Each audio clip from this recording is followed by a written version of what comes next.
Working on a construction site isn't for everyone. There are many risks and hazards. The work environment, the equipment, the materials, the tasks and workers, the schedules, the hours. Even company management are all potential sources of danger. It's simply the nature of the business. As the principal contractor or employer, it's your responsibility to ensure the prevention of work accidents and occupational diseases on the job site. And not just because it's the law, but also because these accidents can have a significant impact on your productivity as well as on your workers and their families.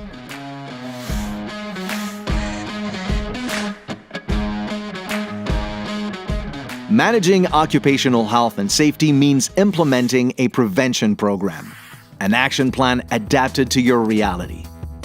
As a member of the APCHQ, you have access to a number of existing prevention programs in every type of construction trade. Each program has its own set of action sheets.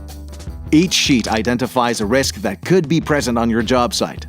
And for each risk, there are details of what preventive measures and control methods you can put in place to protect your workers. A prevention program is a great starting point, but managing occupational health and safety is a never-ending process of continuous improvement.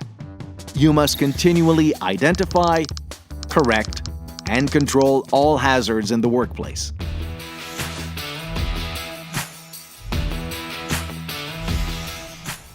If you hold off on identifying the hazards until it's time to start the job, you can count on unwelcome surprises that will prevent the job from getting underway.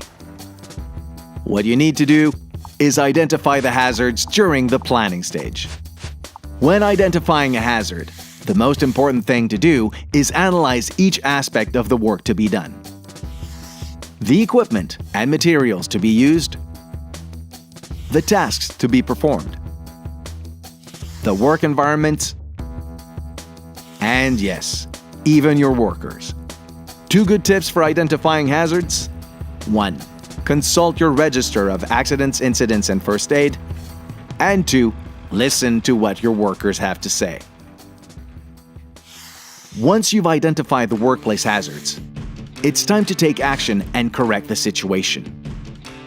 Start with the hazards that can have serious and immediate consequences on your workers, such as those considered zero tolerance. Then, correct the most frequent hazards.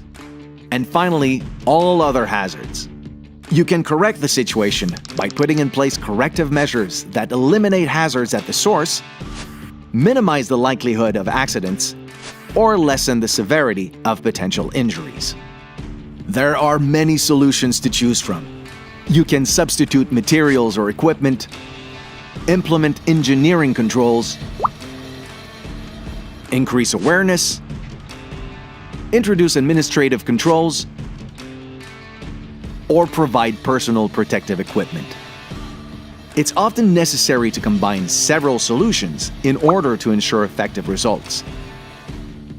For each one that you select, it's important to first establish a time frame and designate a person in charge before implementing the corrective measures.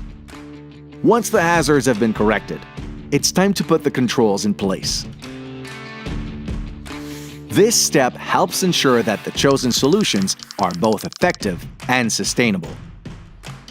Because even if the chosen solution is the best one, it might not be properly understood or enforced by your workers. So it's important that you properly inform and train your workers and establish a monitoring system to ensure that the new controls are enforced. The prevention programs provided by the APCHQ are indispensable when it comes to planning a safe and secure job site. But remember, every job site is unique, and workplace hazards can change and evolve as construction progresses. That's why it's important to follow the Identify, Correct, Control process to ensure proper management of occupational health and safety. This will help reduce work accidents and occupational diseases and increase productivity. And that will ensure you avoid poor management that can lead to work stoppages, notices of correction, or even statements of offense from the CNESST. Prevention is a team effort and everyone's responsibility. It never ends. And remember, APCHQ advisors are always here to help.